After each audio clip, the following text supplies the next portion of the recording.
Today I want to discuss the Guadalupe woman, the 28 million year old anatomical modern human female skeleton that was found in the island of Guadalupe in the Caribbean. I've been waiting to have this discussion for a while because I've been known about this, but I've been looking for good information. I don't want to share false information with anybody, so I've been looking for good information, and I found a nice article that discusses this. Before I read that article, I want to show you some other examples, and then I'll come back to the article. Gold was discovered in the 19th century in California. To get the gold, miners dug tunnels into the sides of mountains at places like Table Mountain in California.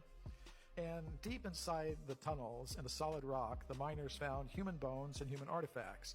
For example, they found many of these stone mortars and pestles.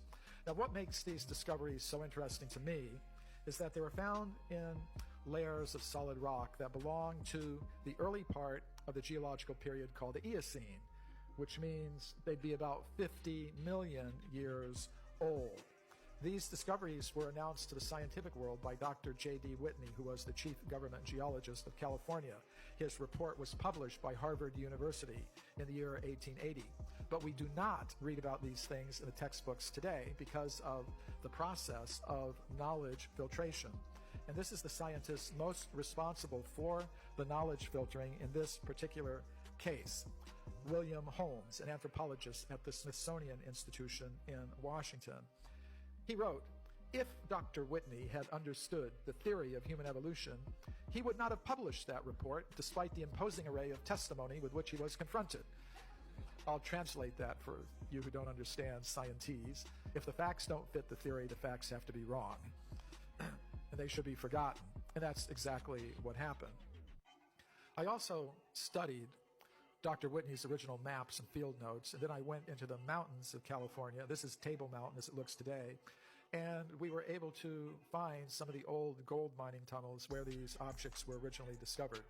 Now, how far back in time can we go with evidence like this? In the year 1862, a scientific journal called The Geologist published an interesting report. A human skeleton was found 30 meters below the surface of the ground in Macoupin County in the state of Illinois in America. According to the report, above the skeleton was a thick layer of slate rock that was unbroken. That's an important detail. It kind of rules out the intrusive burial hypothesis. And according to modern geologists of the state of Illinois, that layer beneath the slate rock at that place is about 300 million years old. This interesting report from Scientific American from the year 1852 tells of a beautiful metallic vase that was found 5 meters deep in solid rock near the city of Boston in a place called Dorchester. I think there's a place like that in England, isn't there? But this is the American Dorchester. It was a beautiful silver inlaid vase with some beautiful floral pattern engraved in it, and it was found 5 meters deep in solid rock. And according to modern geologists of the United States Geological Survey, the age of the rock at that place, at that depth, is about 600 million years. So I could keep you here from now until Christmas going through one case after another, because there are hundreds of these, but we don't have time for that. But the point is, there is archaeological evidence that contradicts the idea that humans like us appeared fairly recently, within the past 150,000 years on Earth. And this archaeological evidence is consistent with the writings of many ancient wisdom traditions, such as the ancient Sanskrit writings of India, which tell us humans have been present on Earth for millions and millions of years in the course of cyclical time. So hopefully this gives you an example of how real information is and how information has been suppressed from us. So let's get back to this article. Let me start right here. So the article comes from Mysteries Unsolved and was written by Inhale, and it's breaking down a whole lot more information than other posts that I've seen about this. The Guadalupe skeleton found on the Isle of Grand Terre in Guadeloupe and given to the British Museum engraved plate from Charles Knag's article in the Philosophical Transactions of the Royal Society of London in 1814. And it says the source of the image and everything, and they check it's a legitimate image. All right. So let's first of all acknowledge the fact that this happened. They found this in 1814. This is pre-Charles Darwin, pre the theory of evolution. Okay, let's start with that. The English Navy captured the French Caribbean island of Guadeloupe from the French in 1810, and a large amount of booty was seized and shipped back to England. There were numerous items in this collection, one of which was a large slab of stone kept by the French and which contained the unusual feature of a human skeleton encased within the rock, which had been pulled from a much larger slab on the northeastern coast that measured more than 1 mile in length. So listen, the rock that this skeleton was in a rock formation that was more than 1 mile long, and by their measurements, tens of millions of years old. All right, let's continue. In fact, the remains were nearly complete, with only the head and feet missing. They appeared to have belonged to a modern woman who would have measured approximately 5.2 feet tall in real life.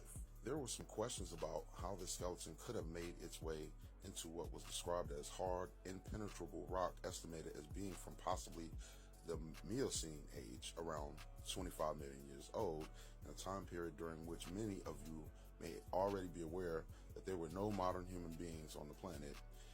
And so would begin the strange, contentious tale of the Guadeloupe woman. So they have the assumption that human beings hadn't been around that long, especially in the modern era. They are stuck on this out of Africa, and people evolved from these apes 2 million years ago, and that's completely false, because we have other skeletons that's actually even older than this, and that was found in even more destitute ways that you can't unprove. It's not, nobody could have faked. All right, but anyway, let's keep going. So this is the person, I'm assuming, that was responsible for bringing it back to England, Admiral Sir Alexander Ingles Cochrane, governor of Guadeloupe. All right, and he's the one that brought this skeleton back to England. Admiral Sir Alexander Forster Ingles Cochrane, the governor of the island at the time, had the mysterious skeleton and its surrounding rock grave transported to the British Museum in 1813, where it would be further examined and discovered that the skeleton was indeed from a modern woman and that the bones themselves had not been fossilized.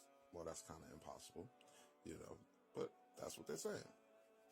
The stone was also discovered to be a form of sandstone with the unknown age. Nevertheless, the stone surrounding it was estimated to be as old that it was instantly recognized by creationists in the late 19th century as evidence of the biblical Genesis flood.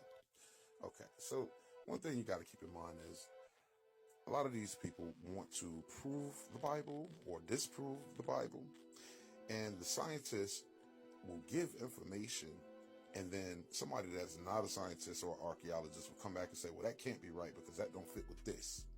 And that's what happens to a lot of these artifacts, and that's why they end up not ever discussing it, because it blows up the theories that they created. That's really actually already blown up, but let's keep going. As an anomaly, the bizarre skeleton was displayed in the museum until it was moved to the Natural History Museum in 1881, where it remained on display, evoking awe and wonder from visitors, especially when Darwin's theory of evolution became popular, as it was perceived by some to be in direct opposition to Darwin's ideas. See, that's what I was just talking about. The Guadeloupe woman remained on display until 1967, when it was moved to the museum's storerooms, where it continues to elicit debate to this day. So this artifact exists, and they started shuffling around because of Darwin's theory.